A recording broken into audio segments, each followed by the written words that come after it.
Welcome to the show. Today we have 0xngmi, also known as Llama, also known as the co-founder of DefiLlama, my personal favorite crypto dashboard, one I reference in pretty much every video, and I think one of the best, most useful fundamental analysis websites in crypto. Welcome to the show. Thanks. So I gave a brief introduction of you just now. I know you very rarely do interviews. When was the last time you did one? I don't remember, probably like a year ago or so, but Yeah, I so remember. you very rarely do interviews. But why don't you introduce yourself in your own words? Who are you? What do you do? What are you working on? And how did you come to build DefiLlama? Sure. So DefiLlama, we started it because we disagreed with the way DeFi Pulse did things. And back then, DeFi Pulse, it was not a TVL tracker. They were the biggest DeFi dashboard or like DeFi tracker or anything DeFi really. And they were the ones who invented the TVL metric.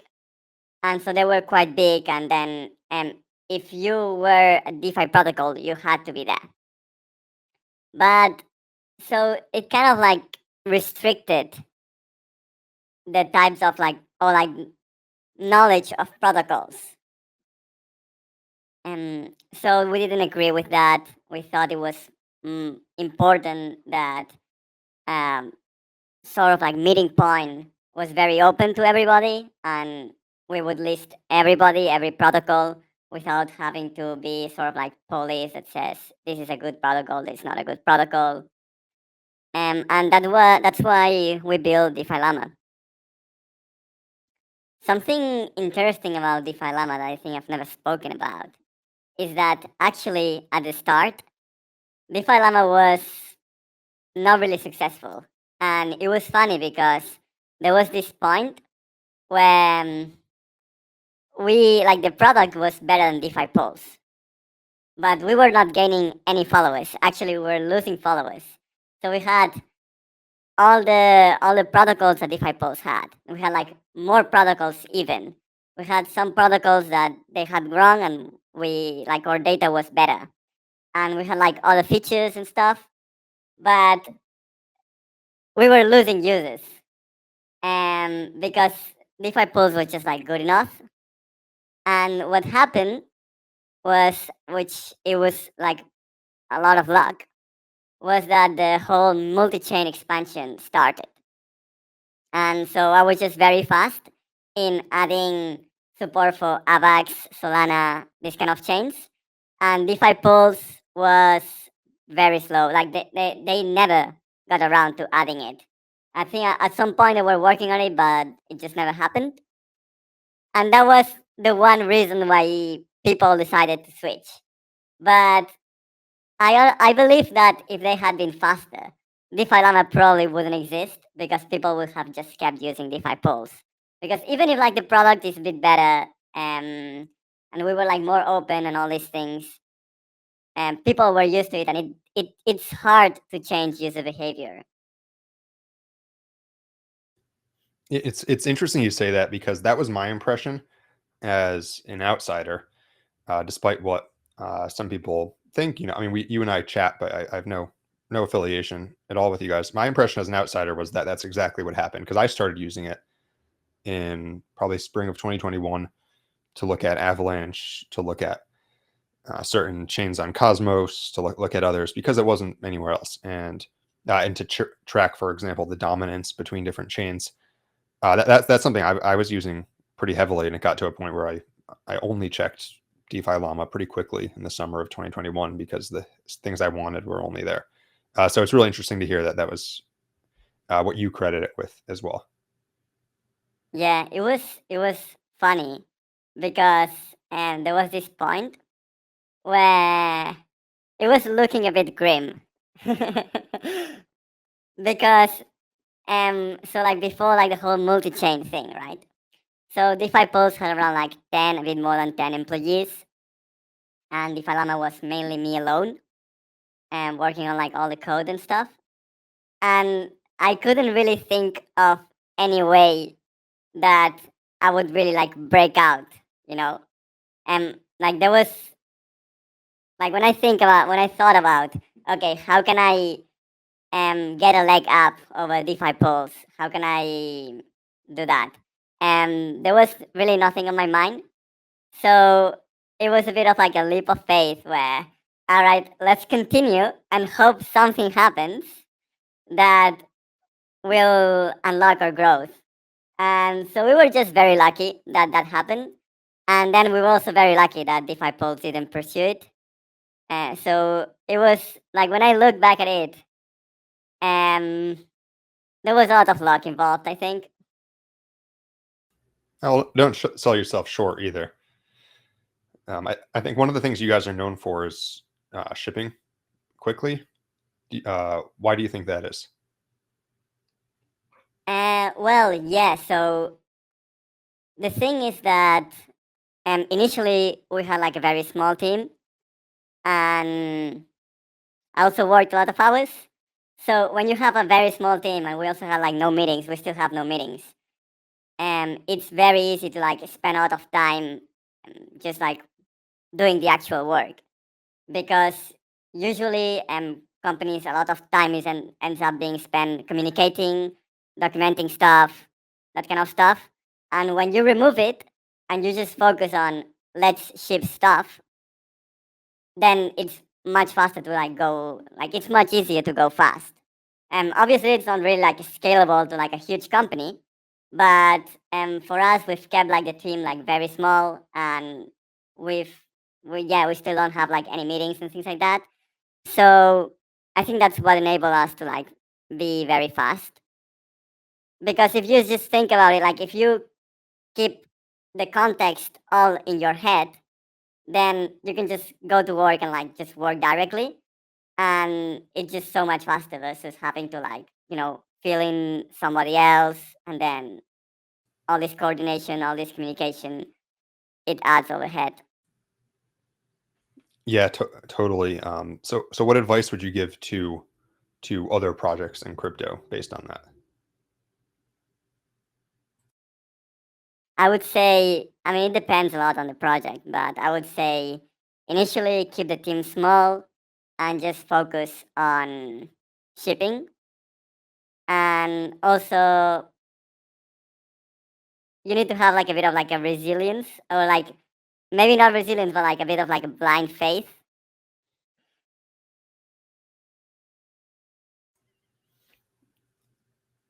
I like that. Yeah, especially depending on the market. Crypto is tough because it's so cyclical.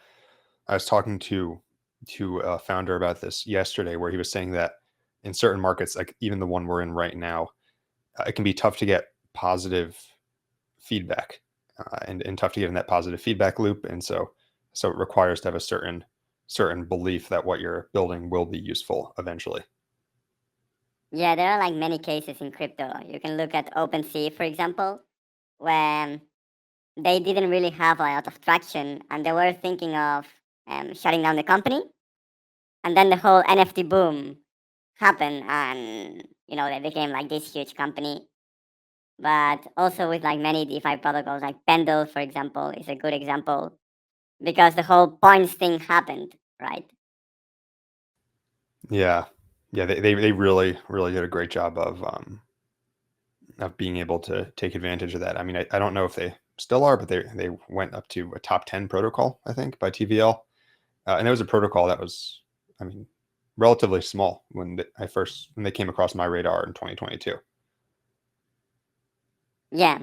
Initially, they were, I remember like hearing a lot about them, and they had a lot of, well, yeah, they had a lot of fanfare, and they had like good TVL because of emissions, like yield farming. But when that died down, the TVL went down a lot, and like their competitors, they even like shut down their protocol. So Wow. Yeah. Yeah. you That's good can point. imagine like being there and like you see like your competitors shutting down, you not having a lot of traction. Um, it's not the best. Hmm. Hmm. That makes sense. All right. So let's dive a little bit more into DeFi Llama. So I remember back when it was, for me at least, basically a place to get TVL stats for chains besides Ethereum. You had Ethereum too, but that's what I would go there for. Now it's basically the place that one can go for any sort of fundamental analysis: fees, revenue, volume for exchanges, options volume, even centralized exchange, transparency, stable coins. I mean, I'm probably covered fewer than half of the metrics. How did it evolve into being such an expansive dashboard? And was that the plan from the start, or did that happen organically over time? Not really. A lot of it happened organically. And basically, in DefiLlama, what I did was just try to ship a lot of stuff and see what sticks to the wall. So it was interesting because some stuff, like for example, I remember I shipped the airdrops dashboard, which was very simple. We just had like all these protocols and with data and everything. And what I did was I just took the list, I filtered out the ones that didn't have a token, and I just made a list of tokens that had no protocols that had no token. And I just branded it like the airdrop list. And that took me like a few hours, and I just shipped it. And it was the top page. Well, not the top page, but like maybe like the top 2 page in DefiLlama for a long time, like for over a year. And it brought a lot of users, and it was getting shared a lot. So that whole experiment was like a good use case of like I just had an idea, I tried it, and Mhm. it drove a lot of growth for us. And we had lots of other experiments that didn't work, but the idea was okay, let's just try stuff and see what works. And so we kind of kept expanding. Um, yeah. If you are comfortable sharing, what's something that you tried that didn't get as much traction as you expected? Yeah, so for example, the directory. The idea was that people were getting phished all the times when searching Google, right? So and we had this list of all DeFi protocols and their correct URLs, their correct domains, and everything. So I was okay. Let's just like do like a trusted search where people can search a protocol and they'll go to like the right website that we have tracked. So we built that. I thought it was a good idea because it prevents phishing, which was a huge issue with Google, but it didn't get much traction. And something else that I thought was a good idea was our borrow aggregator. So when you borrow, like for example, usually people or like back now maybe they would care, but back then when Compound and Aave V2 were neck and neck, you really didn't care if you borrowed on Aave or Compound, right? So what I built was this place where you could say, "Hey, I have like this much collateral and I want to borrow this much money," and it compared the multiple lending protocols, and it would tell you, "Okay, this is the cheapest now," and like here's the historical data and so on. So I thought that was a good idea, and I promoted it a lot. Like I pushed it a lot on my Twitter, but it just never really got traction. Interesting. Yeah, no, it's probably so dependent on the market too, I imagine. Um, it's funny you've mentioned the airdrop thing. Isn't that so true that anything in crypto, at least I think that's faded a bit now, but for a long time, you could add the word airdrop to anything and it would get so much more traction. I remember I had tutorials on how to stake something, right? And if you say how to stake something, it's like boring, no one cares. But if you say how to stake 4 airdrops and publish the exact same video, then it will get 10,000 views. Um, cool. So let's talk a little bit more about metrics. So one thing I think it's really cool about DeFi Llama and about crypto in general is the fact that you can get real time or close to real time financials. I mean, it's tough for me to imagine going back to looking at like quarterly financials for companies when in crypto you can get it again basically instantly. So, do you think that this transparency that blockchain and crypto enables, do you think that that's eventually going to affect how financials in other sectors are being reported? that's the idea, not just the transparency of like having it on the like instantly or having like these almost real time metrics, but I think also having the data very open is very nice compared to what you see like in traditional markets, when it's like pay to play or pay to win, in a sense, Hmm. where you need like to get like access to a lot of this data or to get access to the tools, and you need to pay like like these huge companies and like these huge fees, Hmm. and so it makes it not really accessible for your average Joe, Hmm. and it creates this huge difference, or like, yeah, like this asymmetric thing between the institutions and the people wanting stuff on Robinhood, for example. Now, this, like, I think like this is inevitable, and it also happens in crypto, where there's like insider knowledge and all these things. But if we can reduce it, I think it's nice, and blockchain partially enables that because all the data is very open. Hmm. Speaking of that, you guys have an incredible API for any developers who are watching. I use it pretty much daily. And like you said, it's incredible because it makes the data available for free to anyone. I'd consider myself an average Joe, and I've got very modest knowledge of programming, and I use it all the time to pull data. I have a Discord bot I set up that gives me alerts when certain things happen on chain. Um, will happen.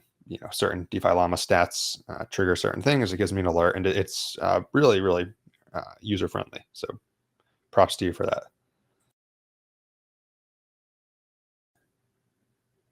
So next question about metrics is, I think there's a lot of many people argue on Twitter over which metrics should be used and which ones are noise versus signal.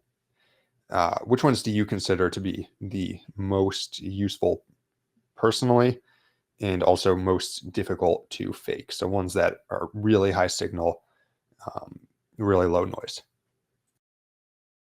Yeah, so I mean, I'm a bit biased here, but TVL, I think it's a good one because it's hard to fake, um, and it signals, like, one good way to look at it is that it signals trust in a protocol from a market view. Like, there's all this capital that trusts that this protocol is safe. So when you look at like Aave, like having a large TPL for a long time, you get like a market signal of how trusted the protocol is, and that's very useful because it's basically a decentralized risk assessment of the protocol. Interesting. Then Okay. something else that's also like very hard to fake is revenue, and I think we've seen like a big shift on like people starting to care more about revenue now, and that's a bit of like, well, you have to consider also all the airdrop inducing behavior into these revenues and the yield farming, which makes it a bit harder to like keep proper track of, right? Because in some cases what's happening is that they seize an airdrop and then you get revenue, but it's effectively working as a token sale when people are spending money to get tokens. So yeah. And then other than that, there's a few metrics that I think they're not that useful, but if you look at it as a binary thing, they become useful. And this is GitHub commits and tweets. The sheer number of GitHub commits is not very, like, it's not useful at all because some developers might might commit like a lot more, and some might just do like one commit with a lot of stuff in it, right? So it's not a good metric to track development speed or anything like that. But something that is good at is that if you look at it as a binary metric for, is this protocol active, it becomes much more useful. Like, for example, you can look at, Hmm. hey, protocols that haven't had a tweet in over a month and haven't had a commit in over a month. And these protocols are very likely to be dead. And that's a good signal, I think. That might not be obvious because some protocols become like, are kind of end up in like a bit of like a zombie state. Hmm. And also, governance proposals is interesting.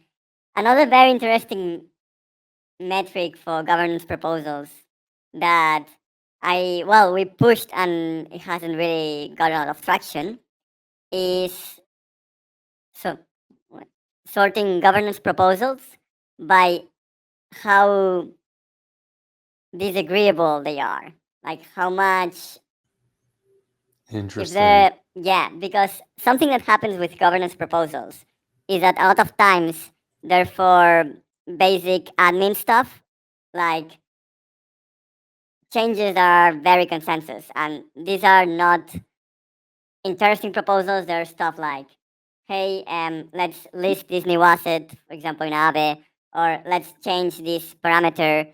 All these things that they don't really matter, it's just the basic maintenance of the protocol. But then, when you look at the ones that have a lot of disagreement, that have a lot of like votes against and like they're contentious, then you get like proposals that generally matter a lot. So it's a good way to filter the basic proposals and get the ones that matter. And that's something we implemented in DefiLlama. I think it's really good because you can just go to any protocol and see sort of like the inflection points, the things that kind of had issues getting passed or had internal division inside the protocol, that kind of stuff. And it's very interesting, but people don't really use it. Interesting. So would you use that to, is it just if there's a contentious governance proposal, it tells you that something interesting is going on or has happened? Or is it a good sign that there's actual decentralized governance? Well, I usually like to look at it as just look at them individually and Hmm. be able, like, the idea is that at a glance you can get an idea of the important events in Oh, the okay. protocol or Got it. important things that happen in the protocol's life. So it's Because if you neutral. just, It's not yeah, good or bad. It's neutral. Okay. But yeah, it's a it's signal. neutral. That makes sense. Would you say that's the most overlooked metric? The most overlooked, I wouldn't know. You wouldn't know.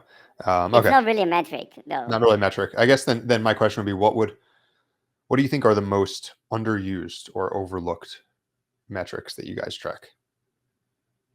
Something that I think is very overlooked but very important is when looking at the TVL, instead of just looking at the USD figure, looking at the inflows of a protocol. So how much Hmm. money is coming in, how much money is coming out, the net inflows.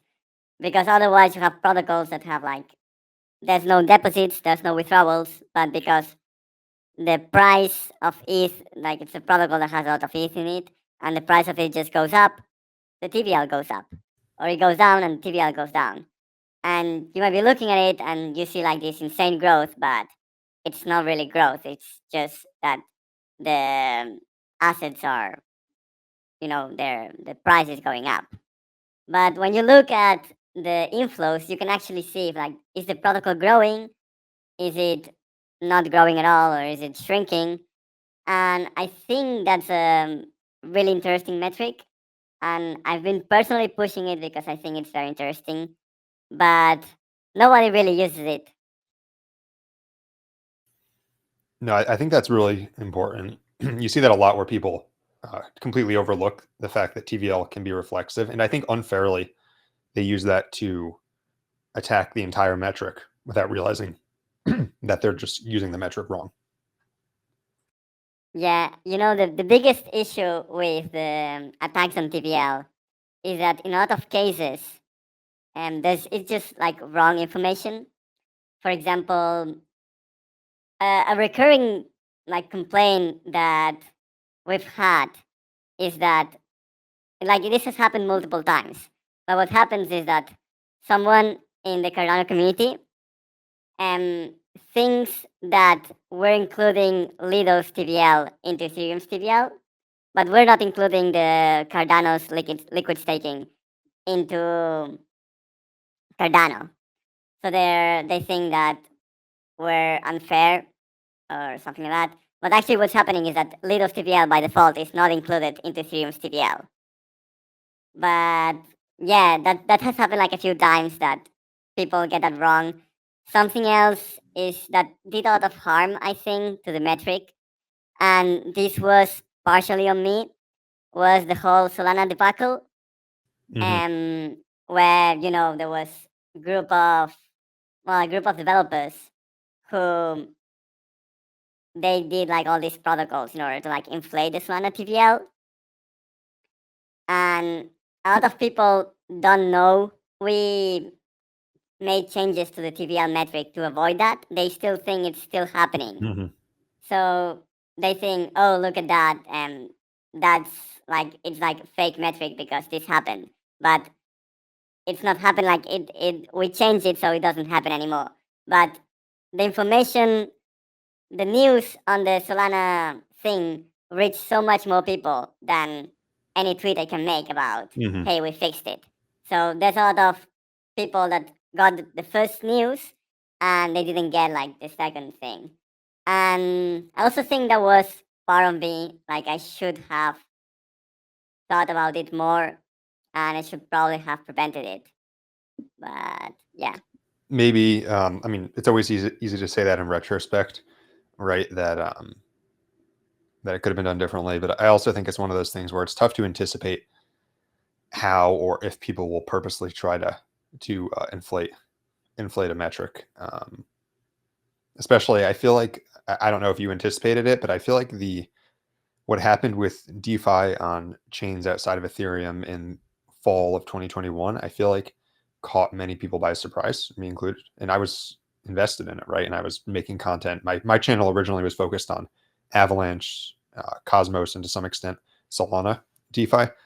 And so I was covering it. And to me, I was surprised to see a lot of these chains TVL suddenly increase by 10, 20, 30x in a very short time span.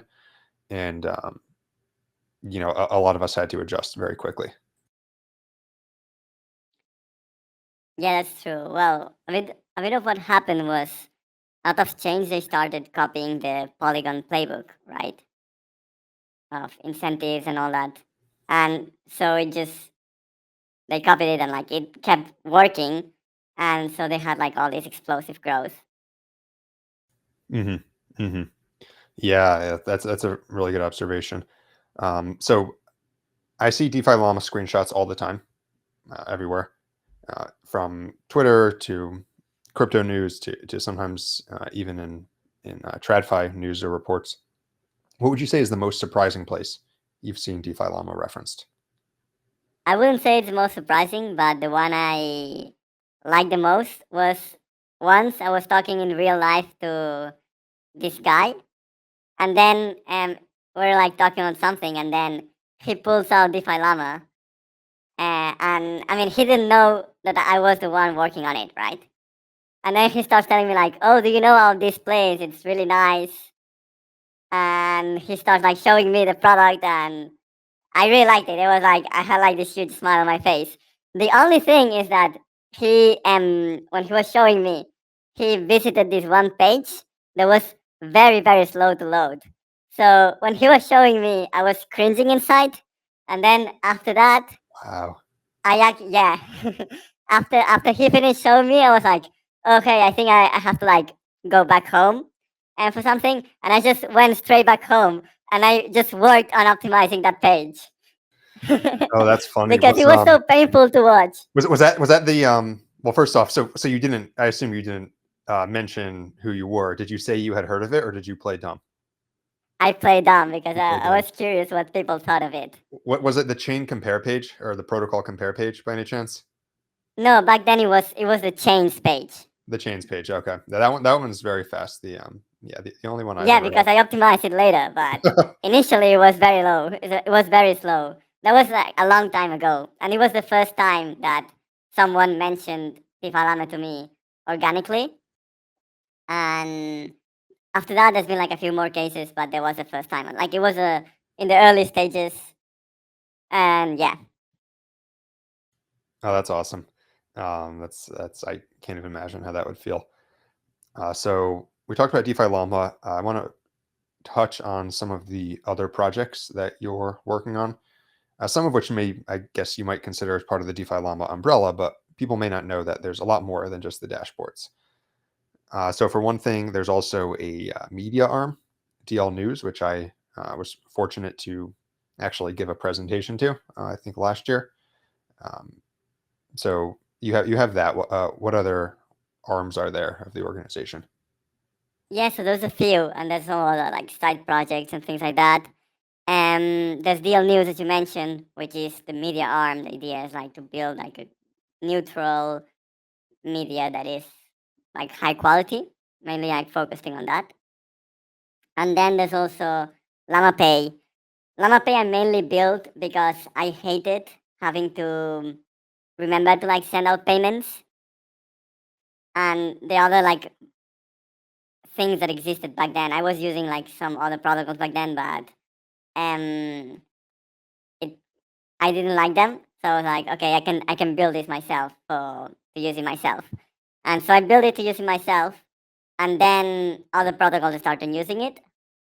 And something very funny is that actually, what drove some of the growth there in like other protocols using it was that we made this campaign where if your protocol started using LlamaPay to pay like the contributors, we would make a waifu, like a waifu for your protocol, like a protocol themed waifu, and that actually worked. Wow, you knew your audience. Yeah, so that was surprising because we didn't really do like any traditional marketing or something like that. We're just like, hey, you should switch to us because it's nice, it's a good product, but also because you get a waifu, and it worked. Oh, that's so funny. That's some creative guerrilla marketing, and something that, again, you knew your audience because it worked in crypto. I don't know if it would work in other industries. I'm sure there's some, but that's awesome. So you have Llama Pay. You also have Small Refuel, which we covered recently on this channel. Yeah, small refuel was just born because I had like that one issue, and where I had some tokens on a chain where I didn't have gas.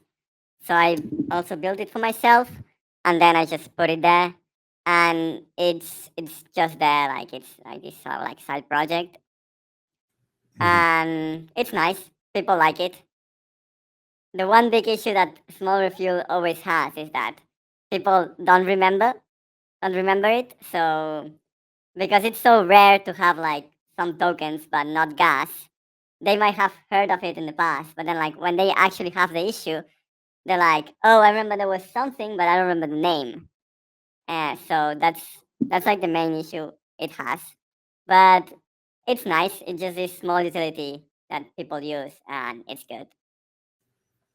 Got it. Yeah, I think it's a really really useful service when it's needed. Now, are all of these open source, or just the dashboards? So the LlamaPay is open source, and LlamaSwap as well, which is like a big thing now for us.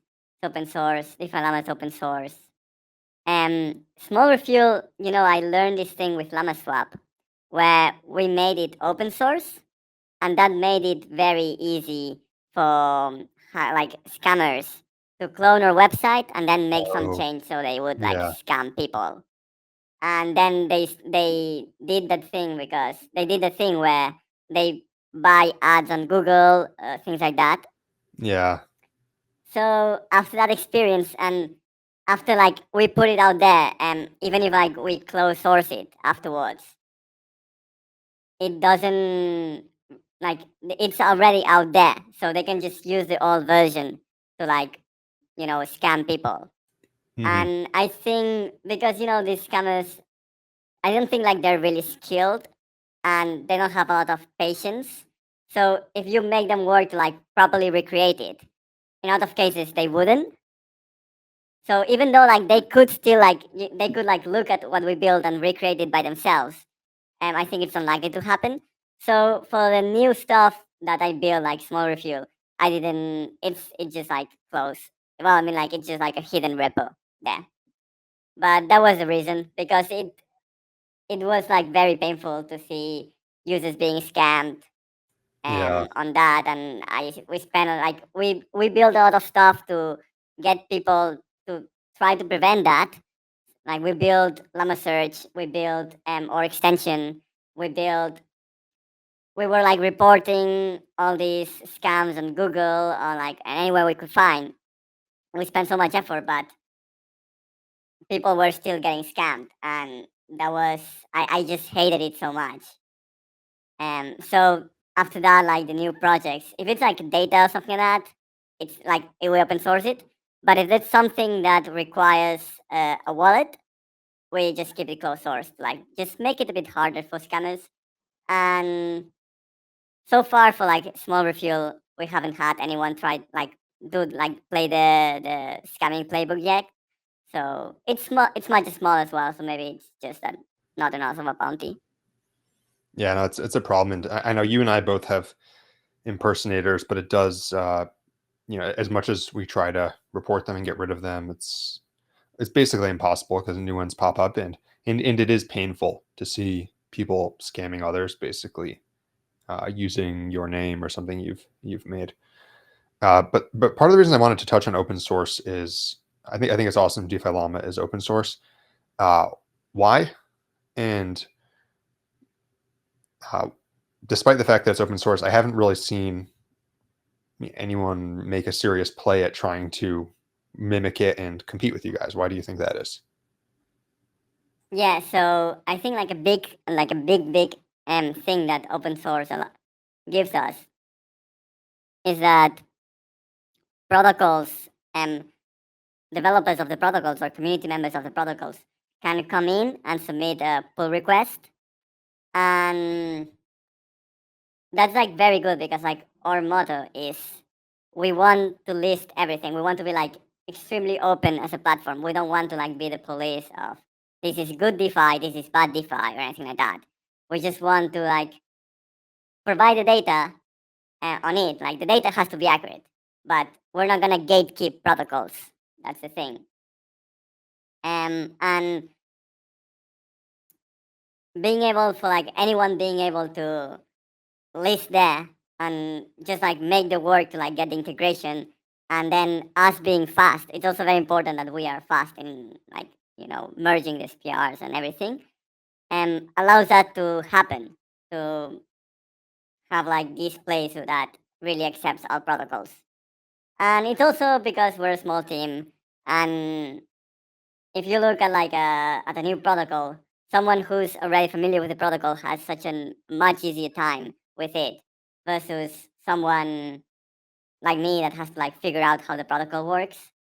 For example, recently I listed Dog Finance, which was the one from like from me starting this new DeFi project, and like some of the team members there, they started this DeFi project before, and we didn't have it listed, and because none of the team, nobody in the team, no community members had listed, and it was relatively like minor, so we hadn't listed ourselves, and so I had to Sorry, look which at it. project was that?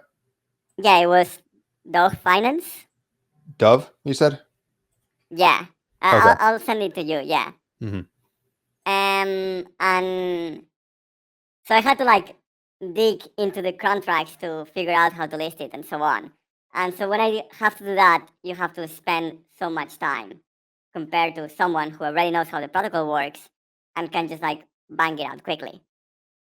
And so, at scale, people being able to submit and spend in total in aggregate like much less time is very nice. It allows us to like list a lot of things that otherwise we wouldn't be able to. Hmm. Now, do you ever worry about that some maybe you guys are too big at this point, but do you worry that some competitor, like say a major exchange or some Web2 company is going to come in and say, hey, we want to be the place for crypto data, and they clone everything? Well, it's already partially happened with a few other crypto data websites that they do take our data. So it's not like it hasn't happened.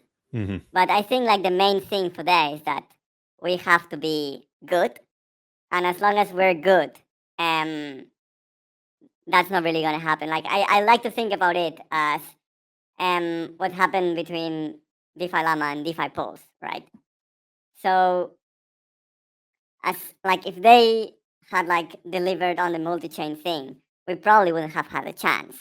So it's only because the it kind of started slipping and went like that there was a room for somebody else to grow. So I think as long as we keep delivering, um, people will likely stay on DefiLlama as long as we're good.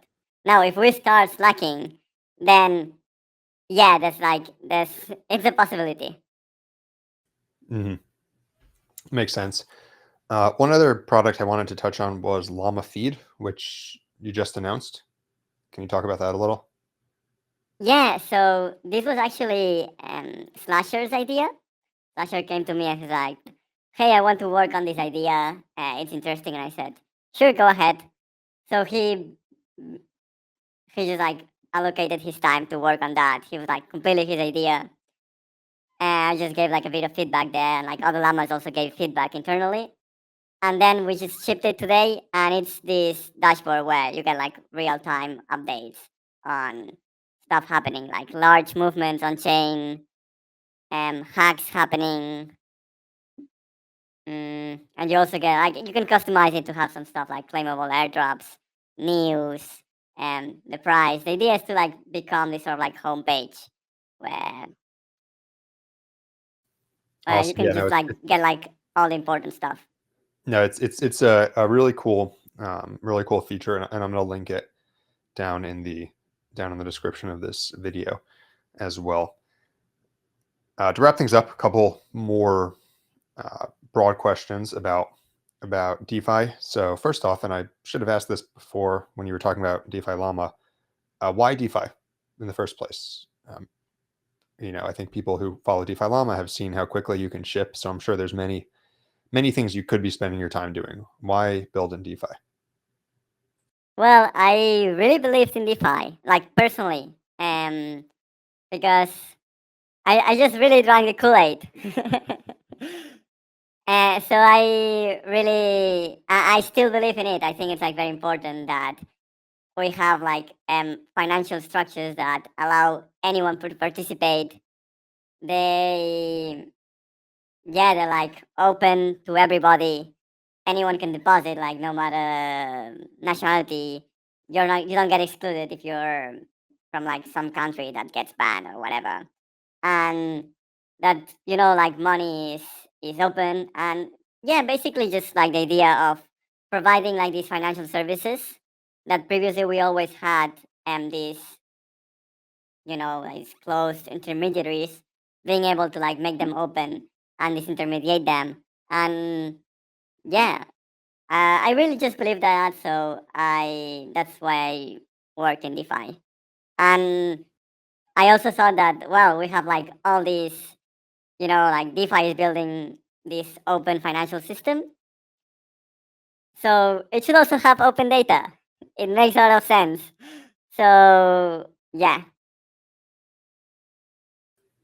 No, that's cool, and I think like we mentioned before with transparency and financials, people underrate how important that open data is. And as far as DeFi being important, I was just thinking while you were talking, is you're already seeing how uh, DeFi or crypto more broadly is making it more difficult for governments around the world to restrict financial things. I think you could make a case that stablecoins have made certain restrictions on currency more difficult because people have an alternative of getting access to US dollars in almost any country in the world now, or to Bitcoin, depending on their preference, or even I think an interesting example is prediction markets, something I've been following closely, which you have crypto-based prediction markets have gotten big, and then now US regulators are starting to loosen up on other prediction markets as well. I imagine in part because it's basically impossible to shut them down now that you have some running on crypto rails.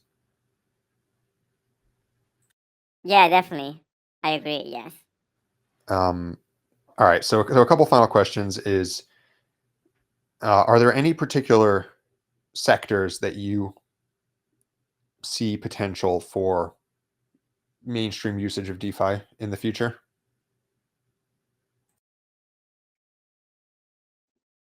What do you mean by? So I mean, you. Yeah. payments, taking out loans.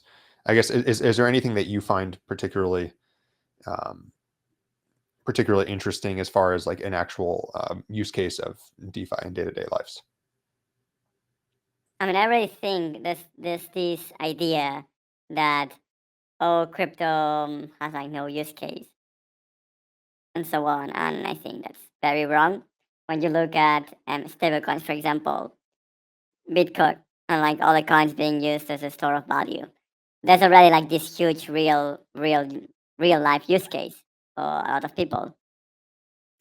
But even then, I don't know, like Uniswap, I don't know, it makes a lot of sense that Mhm. anyone, Uniswap or like all the DEXs, Curve, and anything, just like these AMMs, for example, it makes a lot of sense that, um, for exchanging goods that previously would require like this specific market maker, that has like less capital and so on, and like nobody can like be a market maker. Now you get these points where you can have like liquidity on very liquid assets, and anyone can become a market maker. It kind of democratizes that.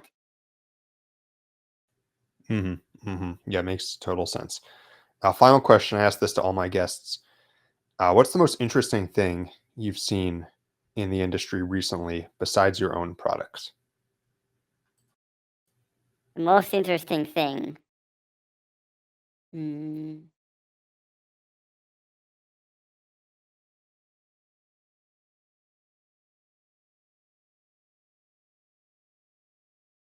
something that surprised me a bit was the whole like pump fund meta, where I mean now it's like very widely known, but like back when we started listing the revenues for pump fund and so on, it was not that widely known that like it was that big. I think we were the first ones to provide data on it. And when you looked at it, it was basically just a shitcoin creator, and there were like a lot of these before, but that one like why that one, and like how did it become so big? It was surprising. Yeah, because it was like the idea of like making it easy to create a coin that had been done so many times. Like it was, yeah, it was like a lot. So they had like some innovations, like the curve they added and all that. But overall idea of like making it easy to make a shitcoin, that was like anyone. It was kind of like a bit of like the to do project, or like Mhm. the basic project for crypto devs, like, or like the example project that some people had, and it suddenly blowing up was surprising. Yeah, no, that's a really, really interesting one. I'm looking at the fees and revenue page now, and that's definitely I think the only one in the top 20 right now that is something that was completely new from the past year or two.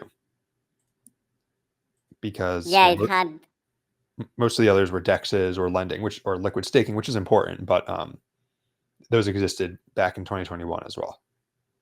Yeah, and other ones that are new, they're usually like very short lived. Like for example, Frentech was also very high up on the rankings, but Hmm. didn't last.